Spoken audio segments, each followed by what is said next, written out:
मेरा नाम ब्रर, आप देख रहे हैं हमारा टेक्नीशियन। और आज हम शुरू करने वाले हैं चैप्टर नंबर 2 काइनामेटिक्स। काइनामेटिक्स जैसा कि मैंने पिछली वीडियो में बताया था, मैकेनिक्स एक साइंस की ब्रांच या फिजिक्स की ब्रांच होती है जो डील करती है study of motion with reference of force और without reference of force.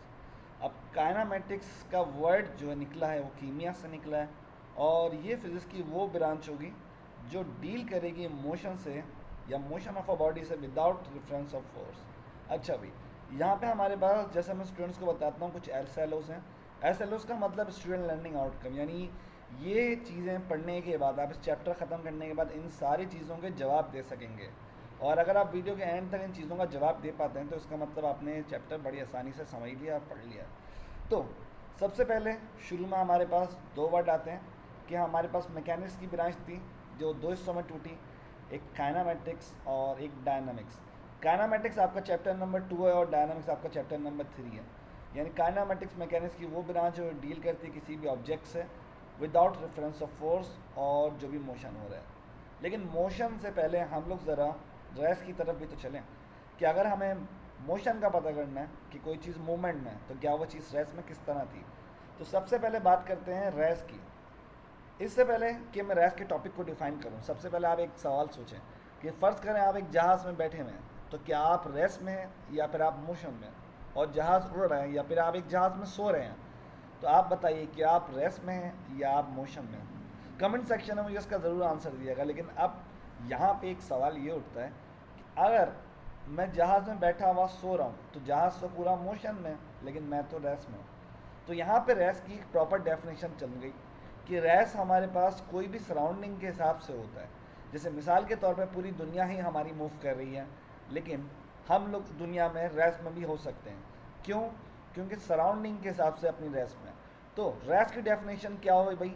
If a body does not change its position, या body set to be in rest if does not change position with respect to its surrounding. यानी कोई भी चीज़ अपने surrounding के हिसाब से अगर मूव नहीं कर रही तो वो हमारे पास रेस्ट में है। जैसे हमारे पास दुनिया अगर देखी जाए तो दुनिया हमारे लिए तो रेस्ट में है, लेकिन दुनिया मोशन कर रही है क्योंकि वो अपने सराउंडिंग यानी दीगर प्लैनेट के हिसाब से और अदर स्पेस के हिसाब से मूविंग कर रही है।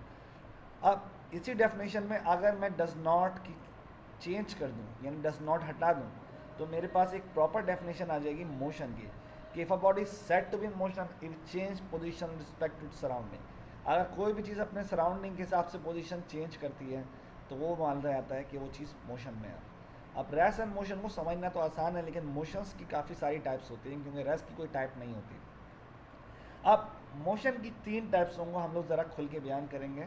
जिसमें एक आता है ट्रांसलेटरी मोशन, रोटेटरी मोशन और वाइब्रेटरी मोशन। आल दो इसकी टाइप को और फर्दर डिवाइड किया जा सकता है, लेकिन इस ट्रांसलेटरी मोशन को 3 हिस्सों में डिवाइड किया गया। सबसे पहले ट्रांसलेटरी मोशन को ज़रा आप समझ लें, ट्रांसलेटरी मोशन होता क्या है। अगर आपने ये चीज़ समझ ली तो आपके बाकी मोशन समझ में आ जाएंगे। ट्रांसलेटरी मोशन कोई भी ऐसा मोशन होता है जिसमें पूरी बॉडी हमारी मूव कर रही हो किसी भी स्ट्रेट लाइन में या किसी लाइन में। जैसे all the point of moving body uniform move with the along the straight line, such motion is translatory motion. अब जैसे मिसाल के तौर पे अगर हम बात करें लीनियर मोशन की, तो लीनियर मोशन जैसे हमारे पास पूरी बस है, ये बस हाफ ऑफ मूव नहीं कर सकती, ये बस पूरी एक साथ मूव करेगी। ऐसी ट्रेन, ऐसी इंसान हाफ ऑफ मूव भी कर ले तो पूरा हमारे पास एक पार्ट मूव करेगा। ये हमारी एग्जाम्पल है लीनियर मोशन की। क्या motion of a body straight line का लीनियर, कोई मोशन स्ट्रेट लाइन में मोशन कर रही है तो हमारे पास वो लीनियर मोशन है, जो ट्रांसलेटरी मोशन की एग्जाम्पल है। मूविंग बस हो गई ऐसा। फिर हमारे पास आता है एक सर्कुलर मोशन। सर्कुलर मोशन क्या मतलब? बॉडी तो पूरी डिस्प्लेस हो रही है, लेकिन वहाँ पे वो डिस्प्लेस जो हो रही है वो सर्कुलर फॉर्म में हो रही है। जैसे हमारे पास स्पेसशिप में या फिर ये कह लें सैटेलाइट जो होती हैं जो दुनिया के गिर्द अपना रोटेशन कंप्लीट कर रही होती है, यानी चक्कर कंप्लीट कर रही होती हैं, वो हमारे पास कहलाती हैं सर्कुलर मोशन। ओके, तो सर्कुलर मोशन वो हमारे पास मोशन होता है जो किसी भी सर्कुलर मोशन में या सर्किल फॉर्म में वो करे। फिर हमारे पास आता है रैंडम मोशन। रैंडम मोशन हमारे पास वो मोशन होता है जो इरेगुलर मोशन हो किसी भी ऑब्जेक्ट का। जैसे मिसाल के तौर पे कोई भी ऑब्जेक्ट अगर सिग जैग मोशन कर रही है, आगे जा रही है, पीछे जा रही है, ऐसे जा रही है, वैसे जा रही है, तो ये हमारे पास रैंडम मोशन होता है। अच्छा, ये मोशन हमारे पास पार्टिकल्स में देखने को मिलता है, पार्टिकल्स हमारे रैंडम मोशन में भी हो सकते हैं। आल तो हम लोग ये बोलते हैं कि इलेक्ट्रॉन घूम रहा होता है, वो सर्कुलर फॉर्म में घूम रहा होता है। अब हमारे पास आता है रोटेटरी मोशन। रोटेटरी मोशन और सर्कुलर मोशन में ज़रा सा फर्क समझें। अगर बॉडी पूरी डिस्प्लेस हो रही है एट अ टाइम, तो हमारे पास सर्कुलर मोशन है, लेकिन रोटेटरी मोशन हमारे पास एक फिक्स एक्सिस पे होता है। जैसे a motion of a body around the fix axis which passing through the body itself, और spin motion it's called rotatory motion. Okay, फिर हमारे पास क्या है भाई, रोटेटरी मोशन की एग्जांपल, जैसे व्हील घूम रहा है, सही है, जैसे हमारे पास एक स्पिन मोशन में घूम रहा है लट्ठू, या फिर हम लोग इसको बेब्लेड भी ऐसे ही देखते हैं। और तीसरी चीज़ है हमारे पास ये जो बना हुआ है झूले जिस तरह के होते हैं, तो ये सब हमारे पास फिक्स मोशन की एग्जांपल होते हैं और रोटेटरी मोशन होते हैं। यहाँ पे इसमें फिक्स पॉइंट होता है जिसके ज़रिए हमारे पास चीज़ सर्कुलर मोशन घूम रही है। इवन आपके घर का फ़ैन भी एक रोटेटरी मोशन में घूम रहा है। फिर इसके बाद बात आती है वाइब्रेटरी मोशन। वाइब्रेटरी मोशन वो मोशन होता है जो टू या फोर, जैसे मिसाल के तौर पे हम लोगों ने एक पेंडुलम या क्लॉक का ये देखा होगा। अब इस चीज़ को हम पेंडुलम बोलते हैं, क्लॉक पेंडुलम, जो ये चीज़ बनी हुई है सेंटर में, जिसको कुछ लोग घंटा भी बोलते हैं उर्दू में, लेकिन वैसे हमारे पास पेंडुलम होता है इसका English word. Such a back and for motion of a body with mean position, यानी मीन पोजीशन से वो सिर्फ इधर और इधर हो पा रहा है, आगे या पीछे हो पा रहा है, तो वो हमारा ऑस्लेटरी या वाइब्रेटरी मोशन कहलाया जाता है। जैसे मोबाइल वाइब्रेशन होती है एक ही जगह पे, वैसे ही ये मोशन होता है। ओके, यहाँ पे एक एग्जांपल ये भी देख सकते हैं कि झूले का भी जो मोशन होता है वैसे ही होता है, बाद में वो अपनी मेन पोजीशन पे वापस स्टेबल हो जाता है। तो ये 3 मोशन की टाइप थी, इन तीनों का डिफरेंस भी यहाँ पे लिखा हुआ है, पढ़ना चाहें पढ़ सकते हैं। बाकी मैं अपने नोट्स भी डाल दूंगा इसमें ताकि आप इस चीज़ को समझ सकें। अब मोशन को समझने के लिए हम लोगों को कुछ चीज़ों को समझना पड़ेगा कि डिस्प्लेसमेंट और डिस्टेंस का फ़र्क क्या होता है। लेकिन इससे पहले मैं आपको एक काम की चीज़ बता दूं जिससे आप ज़रिए आप चीज़ समझ पाएँ और बता पाएँ।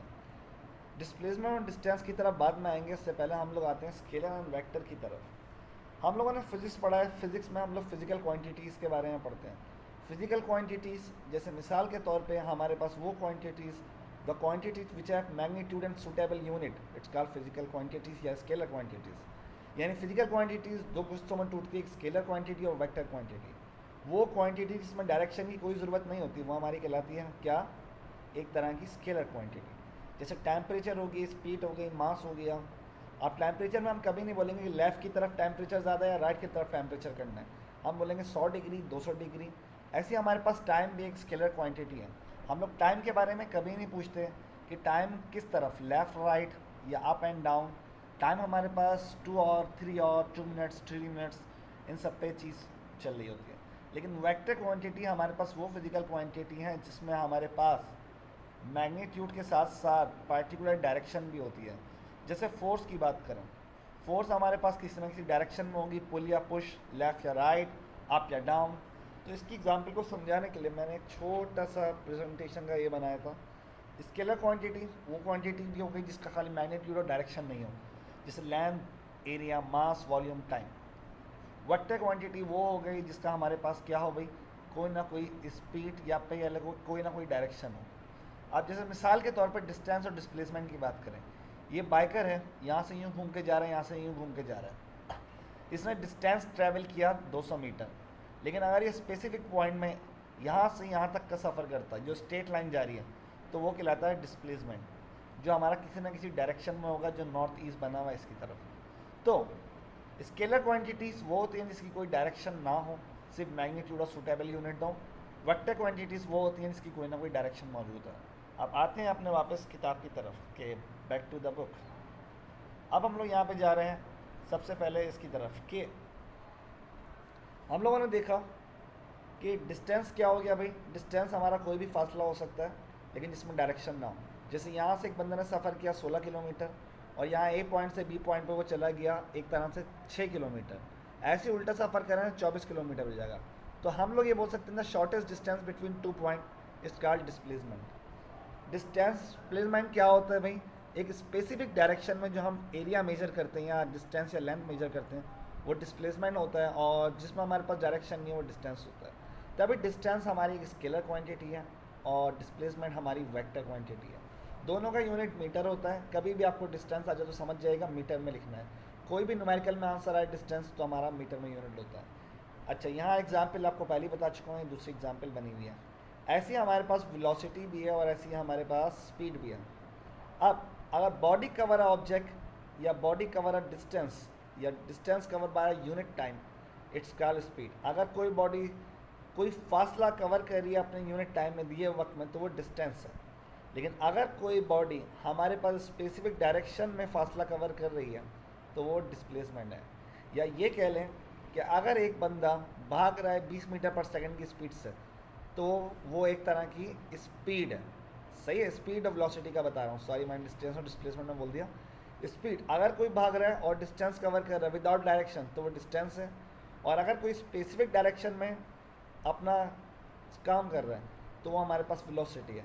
या ये कह लें कि अगर मैं बोलूँ 20 मीटर पर सेकंड की स्पीड से सबरैर जा रहे हैं या भाग रहे हैं, तो वो एक तरह का हमारे पास स्पीड होगी।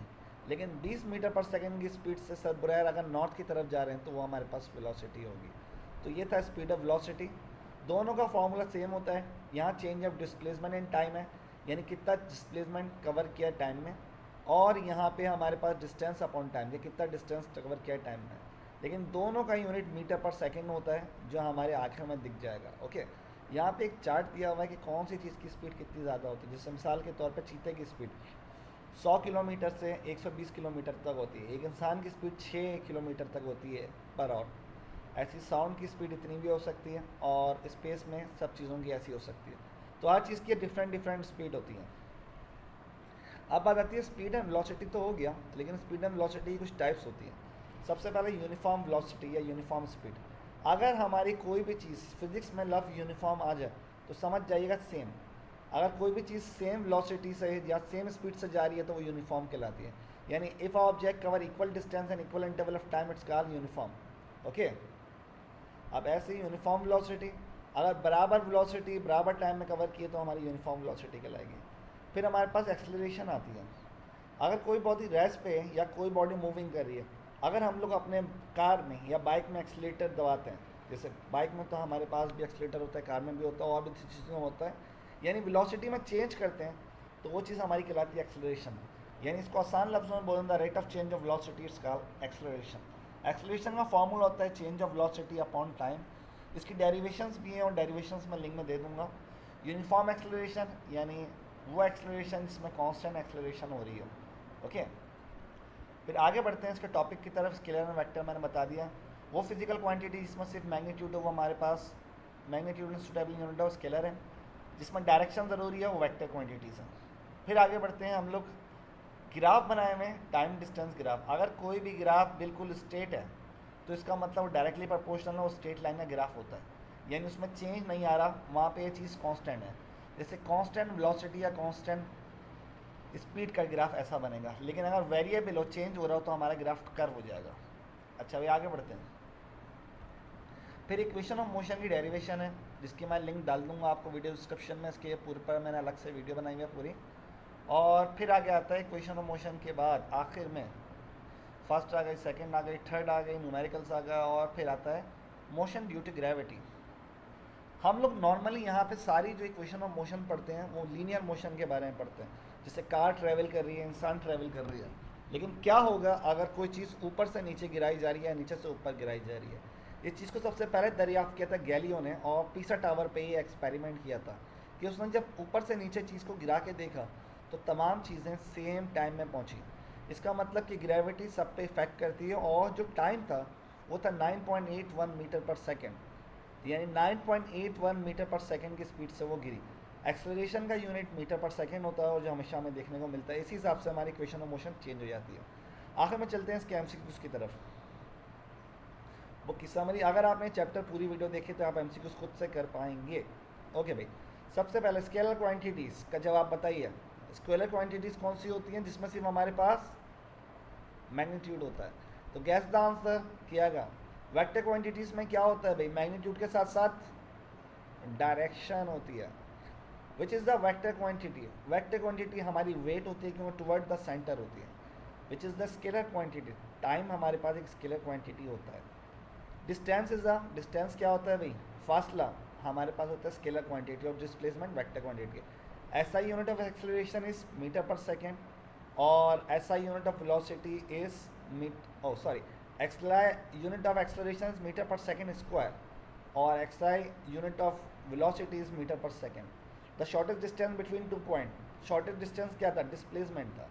तो यहाँ पे हमारी वीडियो खत्म होती है। उम्मीद है वीडियो समझ में आएगी, पसंद आई। वीडियो को लाइक करना मत भूलिएगा, चैनल को सब्सक्राइब मत करना मत भूलिएगा, और अभी तक नहीं आया तो बेल आइकॉन को दबा दें, और तमाम वीडियोस आती रहेंगी आपके पास सब टॉपिक पे। शुक्रिया।